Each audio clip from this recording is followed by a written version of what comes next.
Recording in progress on the Ultimate Sports Network. We are talking real boxing talk, boxing and talking and stuff like that. As always, we have the John and Charles with us. We're going to get through the end of the year, beginning of the year, through next year, all that kind of fun stuff for today.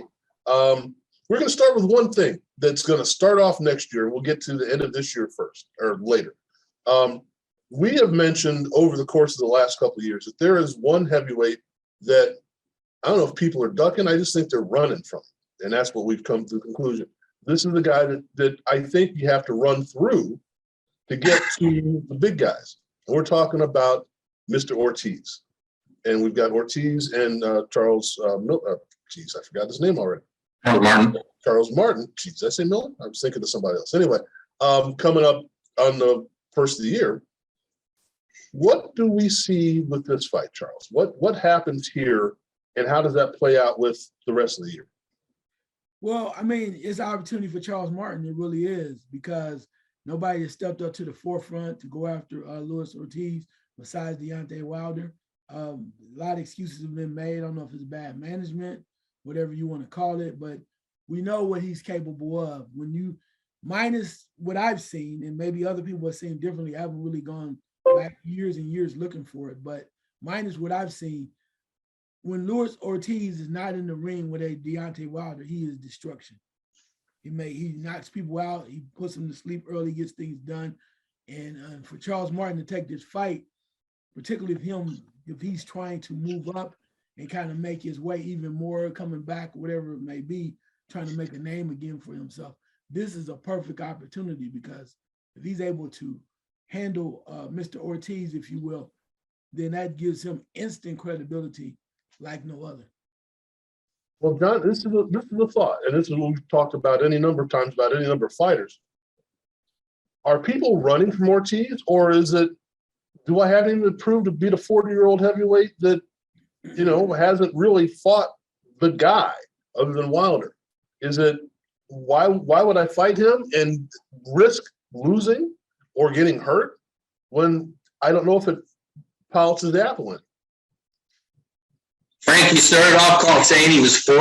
I hope you use the same math when you're talking about me, because he's probably closer to 50. Yeah, I know. But everything you said, I think, is in there with Ortiz. He's a scary heavyweight. You have to remember that he was either ahead or even with Wilder, almost knocked him down, had him in big trouble on the ropes, and then he got caught. Second fight, he won every round until he got stopped. If he had the Tyson Fury chin or resilience, he'd have won. He'd have been the oldest heavyweight champion in history, beating George Foreman. So, I always use Dillian White as an example, who calls out everybody. And the minute Ortiz called him out, he went quiet. To me, that was very symbolic of what Ortiz represents. And that's unfortunate, because in boxing, you should really want to fight everybody. I mean, I understand that sometimes you play a little safer. I get that. But the flip side is that, well, if you don't think this guy's a threat, then just fight him. So what is that? That's 1 + 1 = 2, right? So he must obviously be a threat to a lot of guys. So this is a big fight for him. Charles Martin got knocked out by Joshua in 2 rounds a few years ago. He isn't considered anything very special. Just a big guy who can punch hard. He's pretty good, though. I mean, people love the mock heavyweights nowadays. And it's not like he can't fight. He's just nothing. He's not a great fighter or anything. He's probably barely above average, but he's only lost twice. So he's good, and so has Ortiz. He's all those things, Frank. And he's a scary fighter, so a lot of the guys like Anthony Joshua, I think Anthony Joshua would not want anything to do with Luis Ortiz. Why risk it? Right, I know that. But if Joe Louis had thought that way, there was probably 20 guys that were so-called bums that he fought that really weren't bums. If you look back, and he would have went no. So that bothers me a little bit, but Ortiz has still got something to prove, and he's still hungry. And it kind of bookends the year, I think, because we get to the point where we've seen some great stuff and we've seen some not so great stuff. You know, in the bubble, out of the bubble, a lot of things. So let's kind of touch on a few things that we saw over there. And I love lists, but I don't like end of the year lists usually. But this has been a unique year. So Charles, what's one of the fights or one of the fighters or one of the venues or something that you said this was worth having for this year? For me, off the top, definitely Fury Wilder 3. Definitely. That, I mean, the second fight, yeah, you kind of wonder would Wilder come back and be able to kind of regain his composure, at least put up a decent fight with all of the drama and all of the controversy that was going on. Even though he lost, he still came out like a warrior. And you had to respect him for that. I mean, nobody likes to lose in boxing, but even with the whole point of the controversy of us, even everybody else talking about, you know, blaming the trainer, getting rid of the trainer, you know, Mark Breland and all that stuff going on, he still had to get back in the ring and prove that he was worthy. And he did that. And Fury too, man, because Fury could have probably ran away, you know what I'm saying? They had a lot of stuff talking about him fighting Joshua, and even though they had to go to court, at the end of the day, you might say what you want to about Fury, but when they said you had to fight Wilder again, he was like, I wanted to beat Joshua. All right, bet, let's go. And that says a lot about him. He said he was running or whatever, but when they said this is mandatory, I'm gonna go in there, I'm gonna whip his, that's what he told him. So I think the fight alone, when a lot of the controversy, a lot of hype, it was a lot of hype around it. And then last but not least on this point of this fight, with very little marketing and publicity, it did really well. John, what jumps out at you? Well, what jumps out at you? Upsets. A lot of upsets this year that none of us really saw coming. Starting with Josh Warrington getting flattened. November when Kid Galahad got flattened. Right. England, you know, and then of course Camposis beating Lopez. There were a lot of crazy upsets this year, and I like that because I don't like it when we think we're always the next patting ourselves. Yeah, we sure got that one right. Ha ha ha ha. Like we're so smart. We are to a degree, but we're not that smart. You still got another guy in the corner who's got something to prove. Oscar Valdez. You know, you've got 20 out of 21 so-called experts saying he's going to get beat, that he's iffy, that he doesn't know what he is. Is he a boxer? Is he a puncher? He knew what he was, especially against Miguel Burchell. So I love that. Too, right. I love that in any sport. I love that when something like that happens, because that's what makes, to me, sports so intriguing and so compelling. When you forget about the other guy, you take the other guy for granted, and the other guy, Kiko Martinez, the guy who beat Kid Galahad, he got whooped on for 5 rounds, almost 5 rounds, but there wasn't any way he's going to quit. And to me, that's boxing, proving all others wrong and then delivering. That happened quite a few times this year.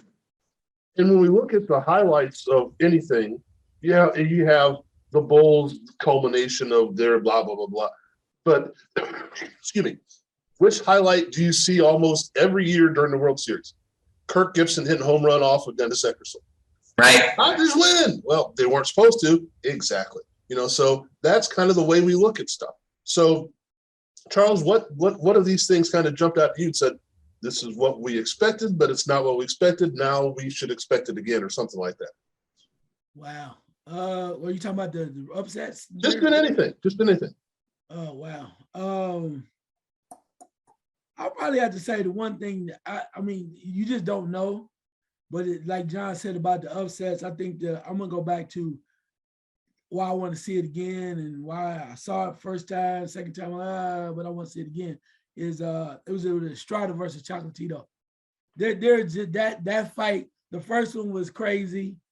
Then they come back and you go, Chocolatito say, we're running back. Okay, no problem. Estrada wins that fight. And then we know how old Chocolatito is. We know Chocolatito is past his prime. I think we know how old he is. Right? Yeah, but but we know he's older. But he is must-see TV for me. Even on his bad days. You know, the last fight he had with Estrada, to me, I think he won the fight. I think he got robbed.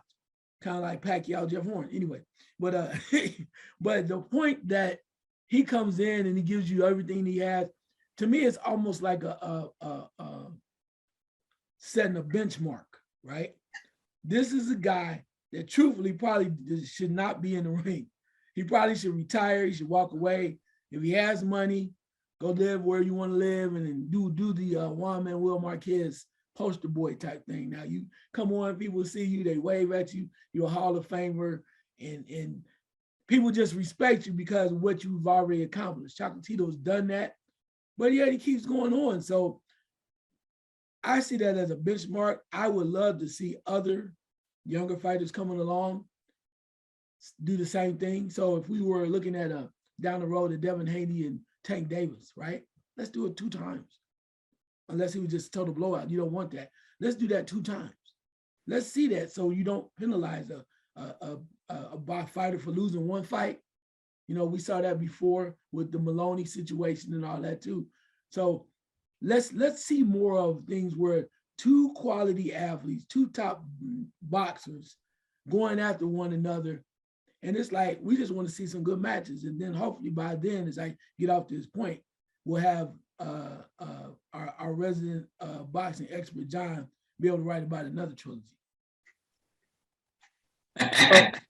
You know what? And you mentioned the one I was going to talk about. And it's one of those things where the Franco Maloney thing, where we said, how does this play out? And I think we bounced all over it because there were so many ways it could play out. Who felt like they won the most? Who felt like they got jobbed the most? Who felt like they dominated the most? There are so many ways to look at that. And like you said, the only way to resolve it is to put them back in the ring and let them go at it. And to both their credits and to the matchmakers and everybody said, let's do this. So this is where I look at the bubble and say, the bubble gave us a few things that maybe we didn't expect. I wasn't expecting a lot of quality out of the bubble. I wasn't expecting a lot of anything else. But when you put people in the bubble, they have nothing to do but train and to work on their craft. It gave us a few interesting things. So my thing, other than the Franco Maloney thing, was I think the highlight / low light of the year was having people in the bubble, because there were a lot of things that came out of that maybe we weren't expecting. And there was a lot of stuff that shined a spotlight on some of the stupidity of things. You know, you got guys coming in preening and dancing to no one, you know, and you've got the costume and there's only one camera and a sound guy, and you're like, who you showing off for? You know, they didn't even show the walk up on the TV, you know, so you see at the end of the guys like, yeah, like, what's going on? So maybe that'll tone down a little bit, but the idea of I've got to be on point because it has nothing to do with all these people here. It has to do with that guy in front of me. So I think the bubble showed us a little bit about, and I know we think it's a gladiator sport, but sometimes it's like, well, I was in front of my home crowd. No, you didn't have that chance. So I think the bubble had a lot to do with some things. So John, give me an idea of, okay, fight of the year. Let's just jump at it. What are some of the candidates for fight of the year? Well, Estrada and Chocolatito, of course, are a lot of people's fight of the year. Fulton and Figueroa, a fight that only their family saw, unfortunately. Great fight. Go back and watch that one. Total war. But to me, it has to be, even if people are going to disagree, but it's Fury and Wilder. 3, and it's because, again, it ties in, great segue, Frank, ties into everything we're saying, because a lot of people thought that fight would be a joke, that it would be over in a round or 2, the Fury would blast Wilder out, and that would be it. But instead, Wilder was a different Wilder than the weighted down guy from the second fight. He gained weight, he was motivated, he was more than determined, and he gave everything he had. If you see the thing about that in sports, look, if he can't beat Fury unless he, gets fortunate, because Fury's better. But if you fight or play somebody in a sport and they're better than you and you know it, but you go down swinging and you gave everything you had, that's great. And that's exactly what Wilder did. He did it all. If Fury didn't have such great resiliency, he'd have won. Right. If that was Ortiz, he wouldn't have got up. If that was a bunch of other heavyweights, they wouldn't have got up from their hands. So that was what fit everything way more than expected. Beating all expectations. The guy everybody was mocking and laughing at, that he's flawed, which he is to a degree, but don't question his heart. Right. So that one had all that drama that I love in the sport, because it's an individual sport, you know, and it turns out it's got to be you and the other guy, and what can you do? So that one, but yeah, there were some others that I'm sure I'm forgetting right now, but those are the ones that pop into my head. But man, Fury and Wilder 3, what a fight. Well, this is the Villanova beating Georgetown in the NCAA tournament thing. Yeah, you don't have a chance. They've beaten you all season. There's nothing you can do about it. Why did you show up? I showed up to play. We showed up to play. Let's see what happens. You know, we know them. They know us. You know, we know their weaknesses. They know our weaknesses. We know their strengths. Let's see what happens. Take a swing. And you keep on swinging. You throw up almost a perfect game out there. Let's see what happens. So, Charles, what jumped out at you? Oh, wow. I had to say this because I didn't know. I do know now, but I'm still, you know, I was like, prove it to me, show me, whatever. Terrence Crawford beating Sean Porter. That's a fight I wanted to see. Called it out, and it happened. And not to say that I doubted Terrence Crawford or I doubt him at all, but I think in order to, you know, there's a way to kind of go about the business of earning your keep and earning your right, which you've done at 140 and even below there. But at 147, where Sean Porter was legitimately a threat, right? I mean, you can bounce around, say the other guys or whatever, but he's a legitimate threat. He had faced Errol Spence Jr., the guy that Crawford wants. And Crawford took it on. And despite what was going on with the contracts and the low pay-per-view numbers, he stepped to the occasion. And not only that, he found a way to get it done. So to me, I placed a more impressive feather in his cap, not like he needs it, but he impressed me with that because he stepped to the forefront of saying, this is what I want to fight. And now he said he wants bigger fights, which is fine. But I'd say that one, because at first I was always wondering, you know, and I still say, Don't know, right? Yeah, I still say to this day that that's not a fight he was looking for. I mean, he was running around on Mulberry Bush with his management team at the time, but the WBO did him a favor. They did him a favor because those that didn't know and those were like on the fence, like myself, to the point of just wanting to show us a little bit more, they did him a favor because to me, they not just uplifted his career because he doesn't need that, but they gave you some more clarity from the stand, people clarity to say, all right, I took care of that at 147. So maybe I am worthy of your, you know, of your acknowledgement that I'm one of the players. But when you don't do that and you go all around the Mulberry Bush and you have bad management, it's hard to acknowledge it, even though we know what you've done before. We just want to see it on another level.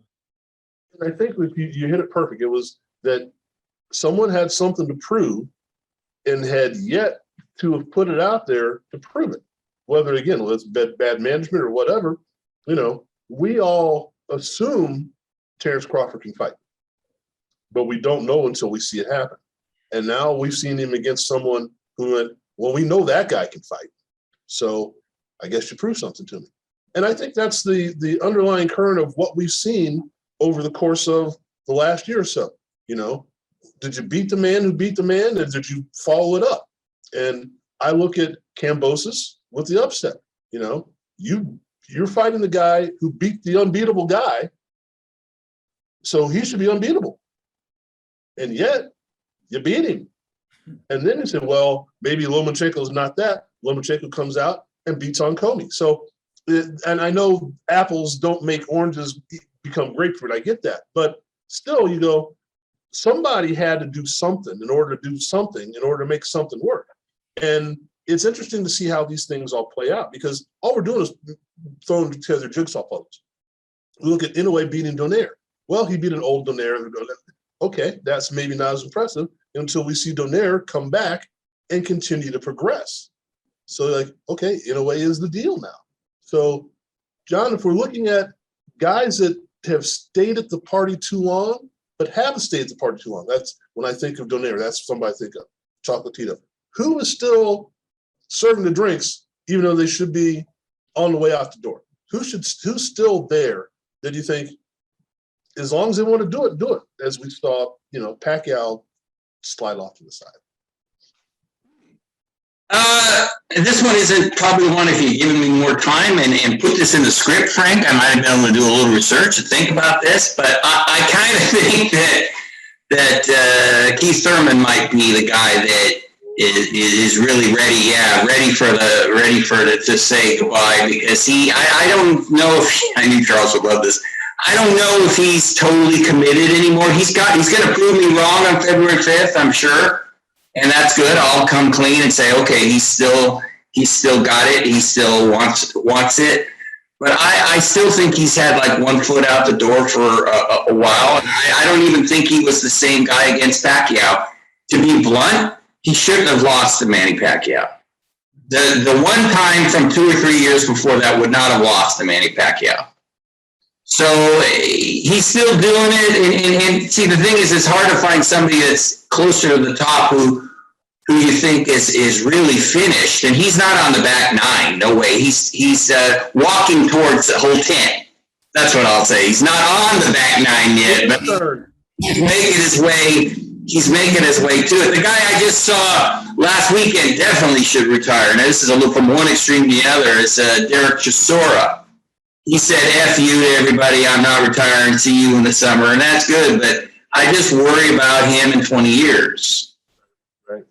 Chris Algieri, the ex-welterweight champ, one of the nicest guys you ever talked to in your life, he hopefully realizes that even though he's in better shape than everybody, he can't beat those young guys. Right. So hopefully he's done. I know I'm missing some. They're not popping into my head. Golovkin is definitely on the back nine. He wouldn't agree, but they only agree when they get beat really badly. Then they say, "Okay, I'm done." But he's still got enough though to beat a lot of guys. So he's got his name, and now he doesn't even fight anymore. Once upon a time, he was, and I couldn't help it. Japan, he would be fighting in a few days. We'd be talking about that. But the COVID thing, they shut down the continent pretty much. So that's not his fault. But he's definitely on like hole 14 or 15. He's getting close. But and then I'm moving up through the divisions and talking about heavyweights. None of those guys are really quite there. I've always thought that Joshua really doesn't want to fight much longer, and Fury doesn't want to fight much longer for different reasons. I don't think any of them are. Of course, Fury isn't close to being finished. Joshua, I think it's more here that he would never agree with me. But it's, to me, watching him, it's not a passion to him. It's a passion to Fury. It's when you love what you do, it's not work. I think with Joshua, it's work. I think he just happened to find something that he's really good at, and he's made a boatload of money and never have to work. His family and never have to work. Blah blah blah. So I wonder about him, and he's got the biggest challenge of his career coming up here in a rematch. So there's a number of guys that I'm sure I forgot some, but off the top of my head, it's about the best I could do, Frank. Okay, Charles. Since John doesn't think he covered it well, what do you think? It's like you said, it's all way out there. Again, I'm gonna go back to my guy Chocolatito. That makes no sense to me about Chocolatito, just because of the fact that it's almost as if he reminds me of Mayorga when I see him. It's like I expect to come out chain smoking cigarettes and just drinking scotch, whatever, whiskey or tequila, just coming out there crazy with it, and he's always smiling. Like he's just glad to be there, and he doesn't care if win or lose. He just wants to be in the ring. So I think that goes a long way. But the Keith Thurman thing, no, man, and only he can answer that. John is right on point with that. I'm glad he took the fight, because we're gonna find out one way or the other. And granted, he's he's been preserved a little bit because he really hasn't been fighting in a while. He got married, whatever situation may be at home, and his life has changed. But in a way, I kind of hope he proves me wrong, me being skeptic. The skeptic in me, I hope I'm proven wrong, because I would like to see him battle. I would like to see him come back, and I'd like to see him challenge somebody. He said he can fight Terrence Crawford in 8 months.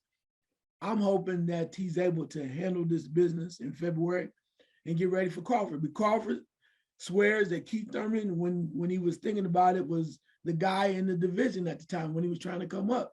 So I would like to see that fight, because he's been so laser focused on Errol Spence Jr. that to see a legitimate guy come back and Thurman come back and give him a challenge would mean that's another step, because now other things come along. It's not like he'd be waiting on Errol Spence to just kind of, throw him a nugget, right? And I think that's part of it. I think that the part of it too is knowing that Errol Spence may be fighting Ugas. Keith Thurman, older Keith Thurman, I'm not saying he's like 50 or even 40, hell, but older Keith Thurman adds some intrigue to the welterweight division. And I mean, you can go back to the Danny Garcias, but we kind of know Danny Garcia has been a step slow for a minute, right?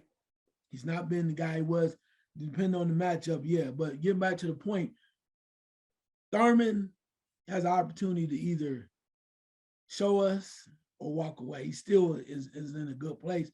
But these other guys too, when you mentioned about Donaire, right? We talked about Donaire. I'm glad he came back. I'm glad he won, but it's time to go, man. Time to go. That's just what is he trying to prove, Frank? I mean, I don't have a problem with the proving that that's what you want to do, but you've already shown us. You fought, Or left to prove, I guess is better. Yeah, you fought the monster, right? Then you came back. You had a hell of a fight. You proved this at this age, like you said. What else is there to prove? You've done that. My concern is if you keep fighting, as John said, you can possibly get hurt. I don't want to see that, because I like him. I think he's a good dude.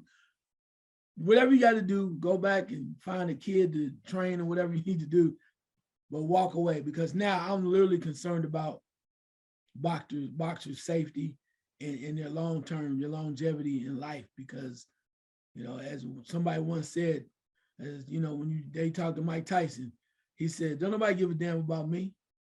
I ain't fought, whatever. But he realizes that now. So I hope more fighters understand their health is more important than any accolades or any Hall of Fame could ever be. Well, the theme of the new year is out with the old, in with the new. The old man comes out, baby new year comes in. So we've talked about the old guys. John, who are the new guys? Who are the guys we're going to say, damn, this is something, either they're already there or they're going to show us something that where'd this guy come from? Who's out there that's just going to knock our socks off in the new year? Well, we've been talking about him. Devin Haney is working his way towards a wow factor. He's not there. Shakur is already in wow for me. Boots Enos is right there. These guys are all young, and that's what really makes it exciting. We talk about other guys like Thurman and Spence and Crawford. They're all in their 30s. These guys are in their early 20s. Cambosis is only 20, 28, 26, I think. Tiafimo is 24. Josh Taylor is 27. All those guys, because I always, even though the older guys, like what Bernard Hopkins did as he got older was amazing, more guile than anything else. But I always think boxing is a young man's sport. That's just the way I see it. You could do more. You're faster. Your reflexes. You're in your prime. You get in your mid 30s or late 30s, like Nonito Donaire. Amazing as it is, you look back at the Donaire 10 years ago, and that's not the same guy again. He's fighting the right guys, the fighters that he can beat, and he can still beat a ton of them, but he can't beat a monster, and he can get hurt. So the exciting thing, Gervonta Davis is another one. Ryan Garcia is another one. Oscar Valdez, who I talked about earlier, is another one. You've got so many. Gary Russell, I think, might be over 30, but he's fighting in a month. So that's exciting, less than a month. So those guys, the younger guys are really the guys that should get the ink more than the older guys. But the older guys are established, so I get it. Hell, I write about the older guys all the time. But the younger guys, and the thing about Boots is in the welterweight division, you've got him and you've got Virgil Ortiz. Oh, right. So you've got two young hotshots that I know Charles wants to see them fight each other, which he can't miss television. Jeez. And there's that risk factor you're talking about, Frank. Do I risk my young hotshot against this hotshot? And back to Thurman real fast, I just wanted to say, Mario Barros, who's fighting Keith Thurman, is the same guy that gave Gervonta Davis hell before he stopped. And Floyd was yelling, Floyd Mayweather's yelling at Gervonta. They're saying you're behind. They're saying you're behind. Mm-hmm. The fact that he's fighting Thurman after no tune-ups and Virgil Hunter, who you guys know I respect more than anybody in the game, okayed that because that's how it always works. They must think that they got a great chance of winning. So he's not going to want his charge to get whooped twice in a row. So there's a lot of intangibles going in. I hope to have some inside information for you guys coming weeks here, but there's a lot of stuff going on here. But the young guys in the junior lightweight, the lightweight, the junior welterweight, the super featherweight, those young guys, because Monster's young too. So it's the young man's thing right now. That's what it should be. It's funny because, and I'm going to go into my Janet Jackson mode here. It's the what have you done for me lately? Remember this time last year, we were saying, why isn't someone fighting one of the Charlos? What's wrong with the Charlos? We haven't mentioned them in months, other than maybe they should get a shot, maybe they shouldn't get a shot. So we look, the changing the guard is coming, I believe. It just depends on, is it there yet? So Charles, who do you see that's standing on the precipice or is there, but there's still room for improvement? I say the Charlos, man. I mean, for as much as you say that, I mean, you see Jamel Charlo with a rematch with Castano coming up. It's really an opportunity for him. And that, but Jamal, on the other hand, you know, he's talking about he wants to fight this guy. Everybody wants to see these, you know, they want to see Andre and, you know, all that and Benavidez and that type of situation. But there are question marks there. Benavidez had the opportunity and you know, he kind of let himself down. So it's like, you know, let me back in the game. I told you I'm better. Look at me. But now it's like, well, hell, you had your chance. So why should we do your favor? No one else did, right? Yeah, why should we do you a favor? You broke your own self. So that, you know, and then with the Charlos, because it's like, you're in your 30s, right? And it's like, fight somebody else. Do something. I go to Erickson Lubin, right? Right. Another opportunity for him. It's like, you've been talking about it, you got to step into deep waters again. But getting back to your point, again, Leo Santa Cruz, you know, at the lighter weight. We saw what happened. He got knocked out by Gervonta Davis. But now he's going back to his normal, comfortable weight. He's going to have to come back, and he's fighting soon, trying to prove that too. One that's going to probably catch you off guard, just two names, because you talked about some other guys. Two names that really I think are going to have to come back. One guy, people say, oh, he's proving himself again, but has he? And that's Lomachenko. Okay, you be Comey, but it's a lot more out there. If you want us to put you back where you were and you feeling real good, I mean, the dominoes fell, and it's not, maybe Teofimo Lopez received too many accolades for beating the great Oz known as Lomachenko. Maybe he received too many accolades. Or he inhaled too much of it. Yeah. Well, you know, once he got upset by Ken Boston Jr., right? But the whole point comes back to showing you now that we're entering a time, I hope we are, we're entering a time where boxing is boxing, okay? And I'll talk about that later, but boxing is boxing from the standpoint of when we were coming up, we were used to a point where you didn't expect a heavyweight champion, the great Ali, didn't have to be undefeated. If he lost, you go, damn, can't believe he lost to that guy. But we knew he was coming back. We didn't discard him and kick him off the island and throw him away like they did Lomachenko. right? And Alan Macheco's coming back. Then all of a sudden, it's like Teofimo Lopez, like, oh my God, he was here. He was number one pound for pound because he beat Lomachenko and all the other crap. And it's like, but then he lost, and Kambosos like, I'm here too, buddy. So my point with all this is saying that I hope we're getting back to real boxing from the standpoint of you don't have to be afraid anymore to step out and fight the best. You can go out there. So it's okay to have a loss. It's okay to have 1, 2 losses, okay? You get up off the canvas. There are enough people out there, particularly in lightweight, 135, 140. I'm not even gonna talk about 147, but 135, 140 is enough people in there to make for a great tournament, which is not gonna happen, but it's gonna make for a great round robin connection of fighters. Now the thing is for the promoters to get the hell out the way, and if you lose, you say, well, at least I fought him, right? You got guys coming up with Jojo Diaz coming up and what he did. So there, I guess my point with all that is we have enough in the mix, in the blender, 135, 140, even at 126, that it's time to jump back in, fight. If you lose, so what? Quit belt chasing and let's mix it up, because we as boxing fans, the real boxing fans, won't have a problem with you taking the L because you did against quality talent. And we'll give you a pass, come back again, because we want to see the quality. I guess we're looking for a way to see the phoenix rise out the ashes. But in order to do that, you got to get in the ashes, baby. You got to get burnt. Make it a little dirty, right? Yeah. Okay, now Charles mentioned the segue to another point, but we'll get to that in a second.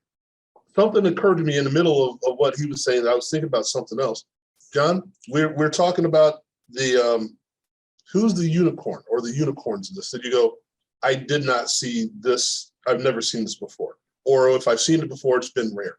Who are the rare talents right now that you go, man, this is something. Now, it doesn't mean they're going to end up being champions or they are champions, whatever, but you just look at them and they pass the eye test and you go, this is going to be intriguing. And I'm going to start with one because I'm going to go to my Tommy Hearns fetish, I guess. It's like Charles knows how I looked at Paul Williams and went, well, I don't know what that is, but I got to see it. Mine is Sebastian Fundora.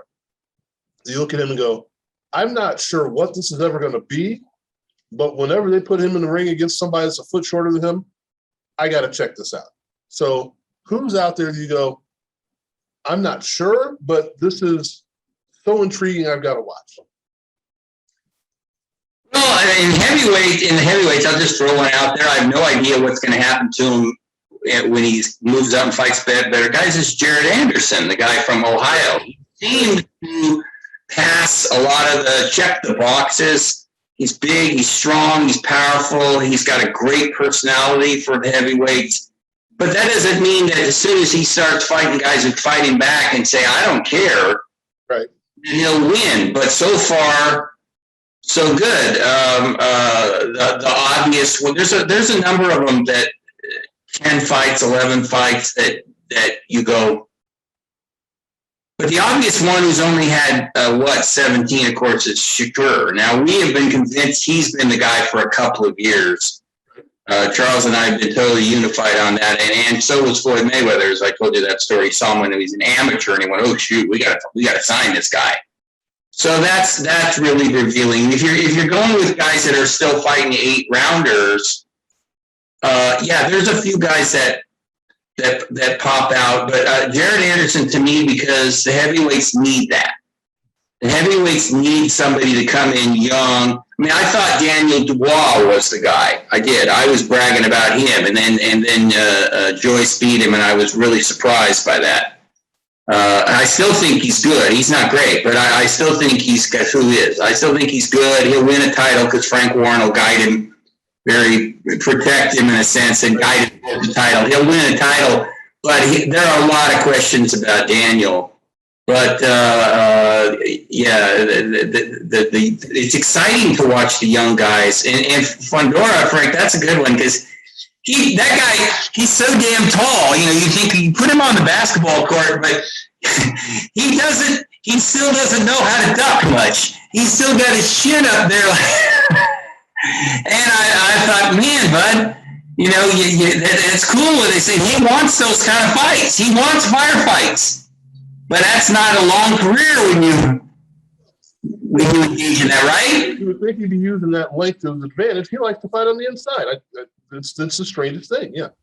He likes to fight. He likes to rumble. It's like when we used to talk about Gotti, you know, and Buddy McGirt would say, would you just box him? And Gotti would go, yes. And then as soon as he got tagged, he'd revert back to, yeah, rumbling. That was just his instinct. And Fundora, he tries to stay on the outside and use that, you know, 18-foot jab. But the minute the guy starts getting inside him and hitting him, he just starts fighting.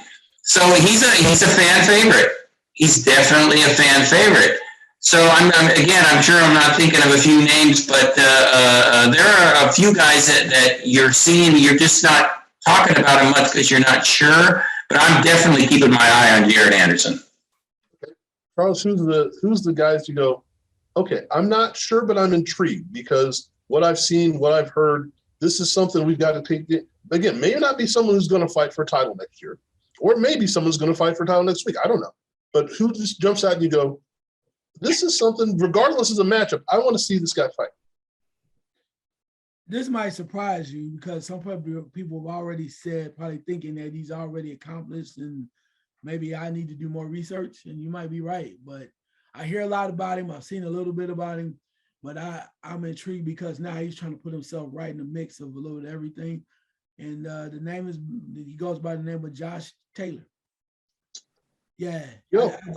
Just because he's in a position right now, undisputed, sitting at 140. You know, he's not going back down, but there's some people that want to come up to see him that are really talented. Then again, he goes and he watch Crawford fight, and he's like, you know what? I think I can bang with him at 147. So that's that intrigue there. So he's like right in the mix, and he's earned it. When you're undisputed at 140, surprised a lot of people by his effort, and he kind of did it kind of convincingly. So with that being said, but still, you go, so what you gonna do now, Josh? You know, I know he has a fight coming up, but it's like, and I don't want to put him in there like this. And I know coming from across the pond and all that other stuff, I don't want to put him in the category with some of the other folks from across the pond that I have done that to, because I thought they could have fought somebody else in their primes instead of waiting. He doesn't seem that way. He wants to fight the guys he said about, I want to see him. So to me, he's a unicorn because it's like, I know and I recognize your 140 accolades and your achievements, but if you want to receive all of the hype, you want the real money fights, got to make a call. And whatever your call is, I recognize it, but I want to see you in a little bit more stiffer competition. So he's my unicorn. What's interesting with him is, and you hit it perfectly, he's achieved something, but it's been to the masses so quiet that, he's undisputed. When did that happen? I mean, it just kind of, one day we looked at the paper and went, that guy, when did that happen? So yeah, that's interesting. Like you said, what do you want to see when he May I? Please go right ahead. See, now here is one of the few times that I don't agree with Charles on this one. Okay. Because Josh Taylor, all he's been doing is fighting undefeated guys. And beat them all. And the only that he beat that wasn't undefeated was Victor Postel. He beats him 3 years ago. He beats Ryan Martin, who was 22-0. He beats Ivan Baranchuk, who was undefeated. He beats a guy whose name I can't even say, who was 16-0. So hey, who's jumping in there and talking? So then he fights Ramirez, who's undefeated, for the undisputed junior welterweight title, and wins a decision over him, knocks him down twice.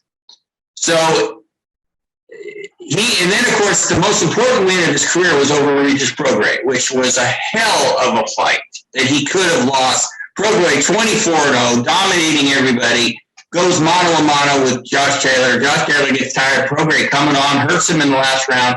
He still wins. So I think he's pretty much proven. I want to see him fight Teofimo Lopez. I think that would be a pure sixer. He's fighting in a month, like Charles said. Yeah, I think he's there. I think he's anytime you're undisputed like that, I tend to agree and not dispute that.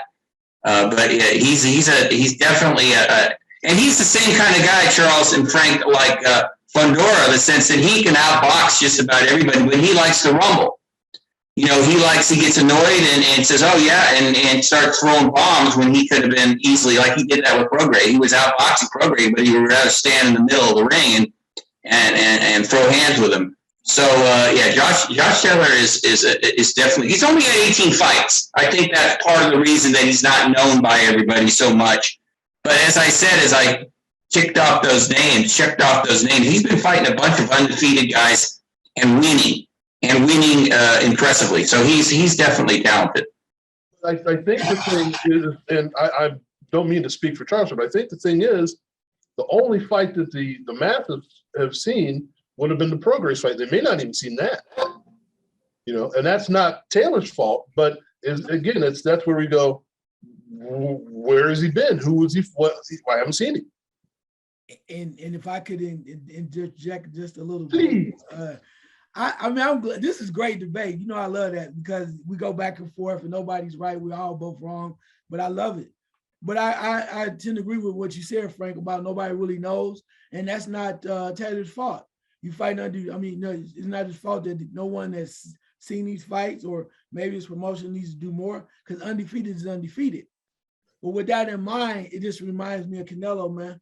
It just reminds me of Canelo going to 168 and undefeated fighters and clearing them out. These guys are legit. And I know, and it's not to take away from Canelo, because Canelo is the guy right now. But when you do that, I guess the commoners like myself, which I will call myself a commoner, you know, we want to see that that magic. We want to see you what we consider more of a risk. And undefeated, I agree with John 100%. Undefeated is one undefeated. And maybe 140 has not received the love of a division that it deserves. It's starting to now, because we have those hot shots at 135. They're going, you know what? Sooner or later, I'm kind of tired of being at this weight. So we're going to take our talents to 140. So maybe because of the media and fans have not caught on, we have done a disservice to Josh Taylor, his, you know, as far as what he's done. And I don't have a problem with that. And maybe that's just my ignorance too, because I said the same thing about Lomachenko. I'm not gonna lie. John mentioned to me about all of the amateur fights that he had. And then I'm like, but John, okay. And he beat this guy. But the one, too, and I'm not saying Taylor won't do it either, but to Lomachenko's credit, he said, all right, I'm going to show you, Charles Farmer. I'm going to go in and start fighting guys that you know. And I'm going to take a risk. And I'm going to lose. I might lose, but I'm going to win. But I'm going to take that risk. And that's what solidified me with Lomachenko. He wasn't afraid. Not saying Josh Taylor is, but I guess I'm back to that old adage. Love you 140 was all okay, you know, but we got some other people now. I can say the thing about the Charlos. Quit procrastinating. I guess I'm saying, with all that being said, not take away from anything, I just want to see quality fights. I want to see, if you're undefeated, Josh Taylor, you're 140, the Gervonta Davis of the world, you mentioned Teofimo Lopez definitely wants to see you. Let's do it, bro. That's saying, not taking away from anything he's done, but that is a fight that you said that everybody would love to see. You're going to get your money. It's something I want to see, everybody wants to see, and you're going to get your respect. I guess that's for me when I'm looking at the standpoint where we can agree to disagree, I guess. So I just want to see him more and more connected with more talented people, because then you show us how great you are, because that's what the greats did. See, I guess I'm saying we're so old school. Ali never ran from a fight. I don't care who it was. He never ran from a fight. And I would love to see this with guys like Josh Taylor. Well, and as we go into the segue business again, this is kind of where we were talking about from last week, the fantasy, the fight that we'd love to see. What are the fights that we should see? John, what should come up this year that we'll go, they're going to make this fight, or they should make this fight, and it's going to be must see. Name one fight that looks like it's a possibility. Well, staying on Josh Taylor, I know that he wants to fight Teofimo. And I know that Teofimo is moving up to 140, especially after what happened at 135. And he's got a lot to prove now. So he's going to be the guy that's got a lot to prove. Josh Taylor's got a lot to prove because you know that he watches our show and he's going to be listening very closely to what Charles said. He's like, all right, I got to prove that guy wrong. So that one I'm really hoping for. The one that's surprising, Frank, that we're getting, I'm just going to go by the ones that looks like we're getting. Unless you want, I can speculate. I mean, I still want to see Fury and Joshua, but Joshua's got to get back past Usyk. We should see something like that. Errol Spence and Terrence Crawford, we've talked about for years. I don't even like talking about it anymore. We'll probably more likely see, as long as he wins on the February 5th, Keith Thurman and Terrence Crawford, which is also a very intriguing fight. Very intriguing fight. I want to see Canelo obviously fight the guys that we've been talking about. I didn't want to mention their names because I'm so tired of it. I want to see him fight at Charlo. I don't care if he told Andre to get the hell out, and that's not the word he used out of his press conference. Again, Canelo, if he's that easy, fight him. Just shut us up. Terrence Crawford shut us up for about 5 minutes. Not even that, actually. But I want to see Canelo, if he's going to keep doing what he's doing, I want to see him fight Beterbiev in 2022. I think that's possible. I do. I don't know what's going on with the cruiserweight fight anymore. Now Canelo's saying, I don't know why Eddie Reynoso said I'm going to fight him. I don't really want to fight him. He should fight Beterbiev, and he should fight Benavidez. The B-boys, because so many fight fans are mad at him, calling him a fake because he won't fight Benavidez. So he's got that pressure, but he's number one boxing guy, so he can pretty much do what he wants. And then in the 154 division, I want to see Jared Hurd back. I want to see him fight Lubin. I want to see some clarity in that division because I'm tired of that division. Is, if you're going to say the junior welterweights don't get love, the junior middleweights don't get love. Because that's got some really talented fighters. The Castano, we got that. We got so many good fights coming up in that division, and they're always. If you notice, even when one of those guys we like loses, the fights are so good. Lara is in there, even though he's older, 36 now. He still can beat just about everybody. They get no love. People just say, "Oh, the junior middleweight." So I hope that something happens in that division where they get some more respect. I don't know. They'll have to beat some name. It's up to the Charlos. I hope 2022 is their year. I hope one of them at least gets a big fight, but I can't sit here and say that it's going to happen, Frank, because for whatever reason, they just can't land the big one. Charles, what will we see, or what should we see, not what we hope we see? Oh, wow. Wow. I'm not sure where or how, but and I can't really say the opponent. I like to say this because I don't think they're the one that he wants. Devin Haney is going to fight somebody legitimate. And I know it wants Cambosis, but Cambosis is like, WBC is not really considering you a champion now. They kind of push you to the side. So what am I getting out of fighting you, right? If I'm going to lose, Cambosis says, I'm going to lose these titles. I'm going to lose somebody that if I beat them, it's legit. I just don't want to hand you titles.